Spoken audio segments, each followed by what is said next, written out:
Assalamualaikum, we are from group section 6. We present about the problematic soil and ground improvement. Assalamualaikum warahmatullahi wabarakatuh. My name is Noorain Atikah binti Badaruddin and my matrix number is CF180144. So I will present about my part for the introduction. Okay, first is we need to define what is soil. Okay, soil is usually defined as a loose mineral aggregate, sometimes including organic matters, means the top layer earth crust that may be excavated or plowed. And then soil is considered a three-phase materials consists of rock or mineral particles, water, and even air. The space between the mineral particle in soil void contains water and air. So they are formed annually in the soil, and each amount measurement in mineral particle, like the type of mineral particle, the particle size distribution, and the relative amount of mineral, water, and air found in the soil matrix. And subsequently, foil particle are defined as the particle with a diameter of less than 0.075 mm. So for in this case, we were tasked to study about soil problematic and ground improvement. So in this project, we will discuss together about this matter and suggestion way to improve the ground. So among the factors that make the land problematic are because of the may be due to the unpredictable weather conditions, such as like heavy rain for a long period of time becomes one of the causes, because when heavy rain fall for a very long period, then the water absorbed by the pores and enter the earth crust make the soil condition under stress water. For the objective, there are three main objectives. For these studies follow. The first one is to study the potential of saline soil regarded as a problematic deposit with poor geotechnical properties. And for second objective is we want to study about soil improvement with chemical to stabilize, such as like lime, flash ash, and cement. And the last, to recognize effect of strange soil structures. Hi, my name is Maziahtul Akmar binti Ismail and my matric number is CF180127. So I will explain about application. So the first application is leaching. So this process include good quality water with low electrolyte concentration that percolate through the soil profile to promote degradation of soil and their downward migration to avoid the deposition of excess soil in the root zone. It is a method by which salt from the upper layer of soil, which is at the top is 45 to 60 cm, are forced to pass downward much below to the root zone. So the volume of water required to reclaim a soil is determined by the texture of soil, salt present in it, volume of soil to be reclaimed, and desired soil level in the rhizosphere, as well as plane to be grown after reclamation. So when the soil has a low moisture level and the groundwater level is deep, leaching is preferred. Next, for application of flushing, through flushing, which is the surface is washing out of soil with the runoff water collectors at the slopy end of the field, so the salt can be removed. As a mean of removing soluble salt, one significant drawback of flushing is its inability to flush through the soil, and the salt have to come to the surface to be removed through flushes. So the method of flushing is used where the characteristic of moisture transmissions into profile are extremely poor. The USSL does not advocate flushing as an effective mean for washing out the salt. And for application in drainage, in agriculture, drainage is the process of removing excess water from the soil. So excess water is discharged by flow over the soil surface and is referred to as surface drainage. And flow through the soil is termed internal or subsurface drainage. So the term artificial drainage and natural drainage indicate whether or not man has changed or influenced the drainage process. So many factors is taken into consideration to design a drainage system. And it influenced by the drainage requirement, the water transmission property of soil and boundary conditions, water application efficiencies, physiography of land, and so on. So the type of release drains are pumps, well, tiles, or open drain, and it may serve of this purpose. So the drain should be positioned below a depth of 2 meters and at a distance of 25 to 75 meters depending on the soil texture and perpendicular to the direction of the flow of groundwater. Assalamualaikum warahmatullahi wabarakatuh. My name is Ridzuan bin Bukhari. My matric number is CF180041. For my part, I will explain about application, the irrigation method. The method of irrigation and the amount of water applied have a direct impact on the deposition and distribution of salt.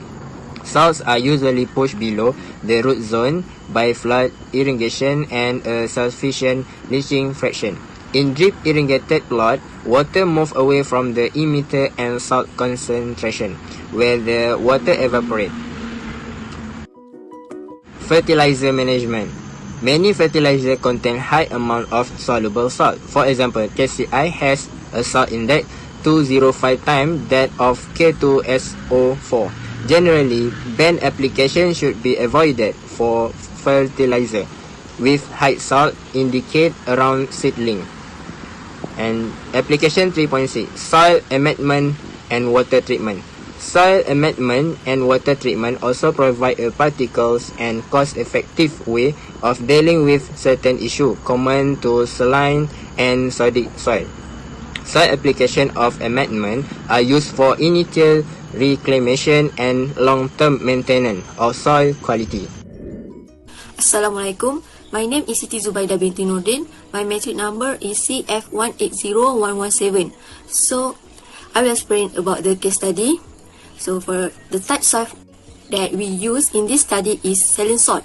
So, saline soil is the salt unreasonable present in the soil when blended in with water and travel to the surface of the soil. The saline soil has mostly sodium chloride present in it.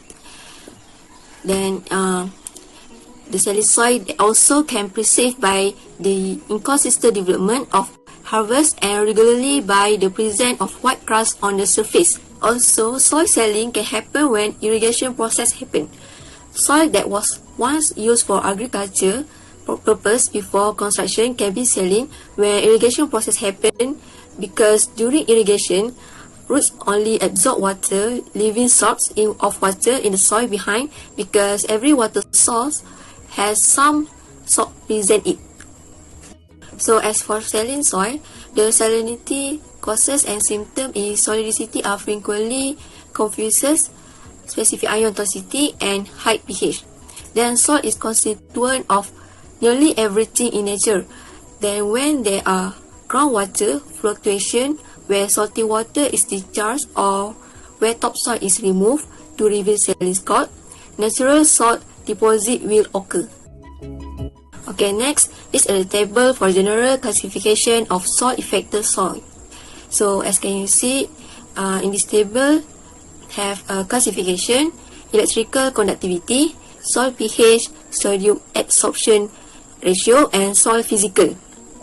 So for classification slightly saline, electrical conductivity have 2 until 4, soil pH less than 8.5, sodium absorption ratio less than 13, and soil physical condition is normal. Then for saline class, electrical conductivity is more than 4, soil pH is less than 8.5, sodium absorption ratio is less than 13, and soil condition physical is normal. Then for sodic, less than 4.0 for electrical conductivity, soil pH is more than 8.5, sodium absorption ratio is more than 13, and soil physical condition is poor. While for saline sodic, electrical conductivity is more than 5 and more than 4, soil pH is less than 8.5, sodium absorption ratio is more than 13, and soil physical condition is varies. And then for the last one is high pH. So for high pH class, electrical conductivity is less than 4, salt pH is more than 7.8, sodium absorption ratio is less than 13, and soil physical condition is varies. Then for diagnosing high pH, salinity or solidity problem. So for high pH, the potential symptom is nutrient deficiency manifesting as stunned yellow plants and dark greens to pearlish plants. While for saline soil, the symptom will occur like white crust on soil surface and water stress plants and leaf tip burns. And for saline irrigation water, leaf burn, poor growth and moisture stress. And for solid soil is poor drainage, black powdery residue on soil surface. And for the last one is saline solid soil, where it's generally same symptom as saline soil. Hi, my name is Nizar Supri. My Mathematics card number AC F180055. I will present about the case study. Next case study is at North Dakota by David Franzen. Most North Dakota salinity is due to sodium sulfate, magnesium sulfate, and calcium sulfate. Also found in groundwater is chloride salt, which has reside or passed through in geological material with significant chloride in their solid matrix. It developed of saline soil where the evaporation surpassed the growing season precipitation and local landscape highlight gather occasional runoff to the growing season. And it formed a water table which at some point rise to under 6 feet underneath the soil surface. This figure 3a shows the development of saline soil near the shallow stream, road ditch, and sewage lagoons. Based on this case study, figure 5 shows a condition in an unpretentiously undulating landscape which is salty clay loam or clay texture. Salt gather on high clay content ridge while the low spots are filtered of salts. Consistent cropping will help lower water table and stop saltiness improvement.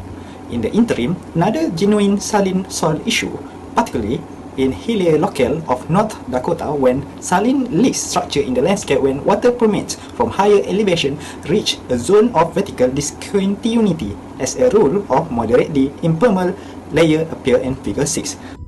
Based on Mahmoud Abdul Mois from case study 2016, saline soil, it can diminish the moisture content of the soil and make it dry and rough.